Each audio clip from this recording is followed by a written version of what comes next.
Hello and welcome. I am Iron Raiden back yet again with some more topic of discussion. Now, as kind of a follow up to my previous video talking about No Time to Die and the future, the potential future of the Bond franchise post release of this film.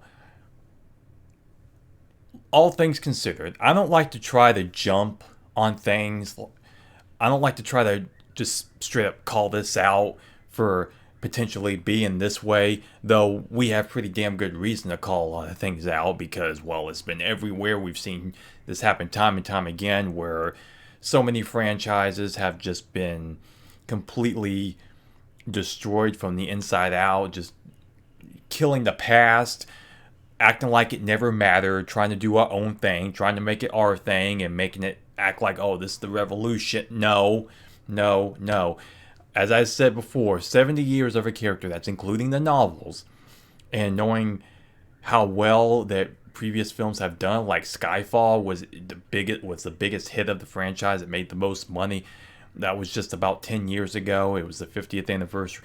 Bond is still Bond. Bond is still big. Bond is still a thing, okay? And nothing has really changed for that, okay? It's a staple franchise, whether you like it or not. And now, with the release of No Time to Die, I still personally have not seen it. I've still been very much on the fence about how to feel about it because as of now, I do know the ending. I don't know the exact details, but I know how it ends. I have heard from both Bond fans and non-Bond fans. I've read everything, and for the most part, from what I've heard, overall, it's your typical Bond film. You'll either like it or you won't. It's really the ending where it leaves you. Like there's not a whole lot of crazy stay in your lane type of stuff. I hear that's actually well balanced with Bond. Like it's not as bad as what you might think overall. But knowing the nature of everything else right now in terms of entertainment and characters that we've known and loved for so long and where this leaves you, even though it ends with because a couple of things. One, I heard that the gun barrel doesn't have blood for some reason, even though I don't know what that's supposed to mean. I know it ends with James Bond will return. I know I've heard from the producers saying James Bond will still always be a man. But knowing where this film leaves off, it ends in such a way that we haven't seen before with a Bond film.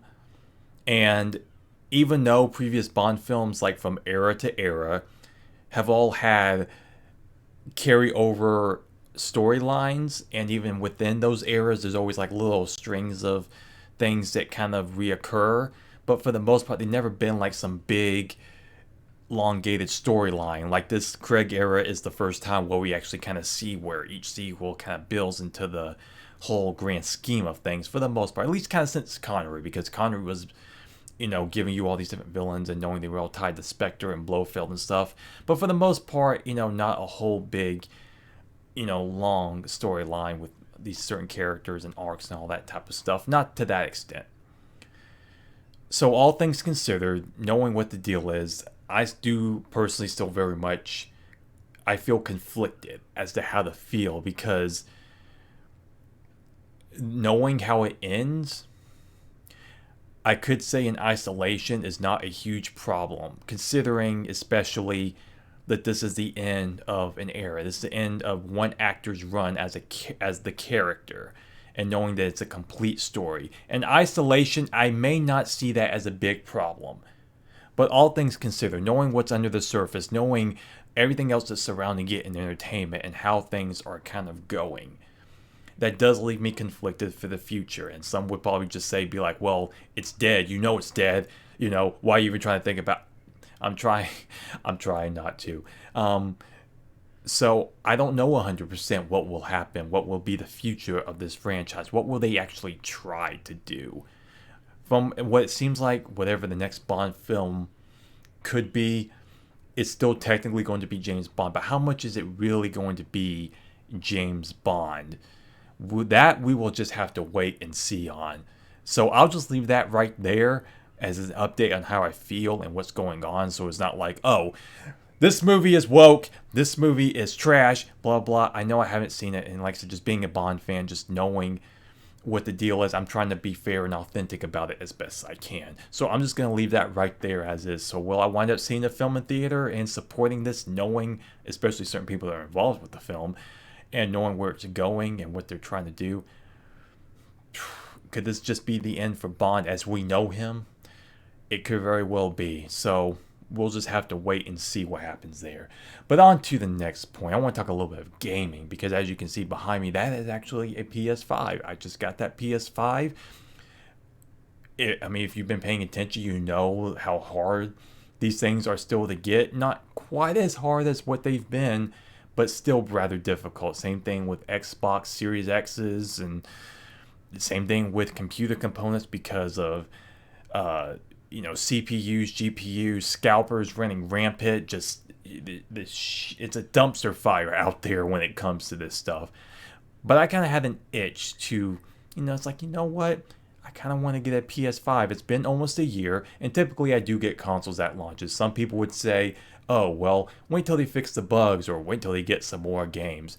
I personally have never had any hardware issues with games or like consoles for the most part. My 360 never read Ring. I could plug that in right now, and I'm sure it would still work just fine. So I've always been quite lucky when it comes to the hardware side of things, because last year I actually opted to get my first big gaming PC, and I feel like that was definitely the perfect choice to go with. I didn't even bother trying to pre-order the PS5. I knew I would get one eventually because I do tend to like the Sony exclusives, mostly from like the PS3, PS4 up until now. Like I know there's going to be still some good ones coming along. Because obviously if I have a gaming PC, as most people would say, having an Xbox would just be absolutely pointless. I guess if you want Game Pass, but if that's your thing, but whatever. But yeah, that is actually, and that's a disc drive model because all digital, to hell with that. Whatever your opinion is, that's absolutely fine. But until the day they force me to go all digital, I am sticking to physical. I don't give a rat's ass. I'll get my ass up. I'll exchange the discs. I don't care. I'm not going to force myself into doing that. Obviously, with a PC, that's a different story. You pretty much have no option, but it's a PC. I mean, it's multimedia purposes. You got all kinds of stuff going on, and you have little to no choice with it. So that's normal. That's whatever. I mean, I got a 3080 in this thing. I got this at just the right time. If I didn't get this at the time that I did, I don't even want to know the fucking headache that I would have trying to get PC parts now, as opposed to even a console like that, and knowing just how it is, especially with like I don't even want to know. So I got that at just the right time, and I'm glad I did, because now I can be here doing the videos and doing other things how I want to do them. So yeah, I've had it for a week now. I have Ghost of Tsushima. I have Miles Morales so far. I'm looking to get Ratchet and Clank here shortly. Miles Morales, that's a great game. I really do. I think it's a good kind of placeholder until we get the new full-fledged Spider-Man 2 in 2023 with Venom now, voiced by Tony Todd, which, I mean, as far as casting goes, that is a match made in heaven, if you ask me. Honestly, I can't believe I didn't think about that before, but knowing that that's the case, and knowing, just hearing the teaser with his voice in it, as they need to fire the dude who's voicing Venom. I think Tom Hardy actually may be voicing Venom too, if I'm not mistaken. I think that may be the case, but I haven't looked it up. I don't really care. But regardless, yeah, they need to hire Tony Todd to actually voice Venom in the movie. That just makes all too much sense. Why the hell they didn't think about that before, I don't know. But yeah, knowing that that's the case, I'm like, yeah. I still need to get the TV. Honestly, yeah, that's still just a 1080p TV. I know, it's just like, well, why the fuck you doing? The TV's coming. I plan on getting that for Christmas. I already know which one I plan on getting, so that's that. Because, well, that's hard to get, so I'm getting that, so that's coming. So as far as that goes, like, gaming the way that it is now is absolutely insane, knowing that, I mean, that's kind of what happens when you shut down the country, you shut down productions, you have people locked in their house, you have scalpers running rampant, so they just have that much more time on their hands to start screwing people over. It's absolutely insane. So within the next few years, I'm going to be very curious to know what the market's going to be like with these consoles and with all this stuff within the next 3 to 5 years. That's going to be very interesting, and I do look forward to what comes with the PlayStation in the near future. But anyway, I think I'll just end the video right there. So just as a little update on my thoughts of No Time to Die and just some gaming update, I do want to do more gaming streams, more gaming videos, other topics of discussion. I'll get around to that whenever I do because, well, life is life, work is work, things happen. But hey, I do enjoy doing this, and I most certainly will be getting much more stuff out there, and I look forward to doing that. So if you would like, comment, subscribe, it would be appreciated. But you have the free will to do whatever it is that you want to do, and why those needed to be in my ear the whole time, really no reason, they just were. So with that said, I am Iron Raven, and I will see you next time. Bye for now.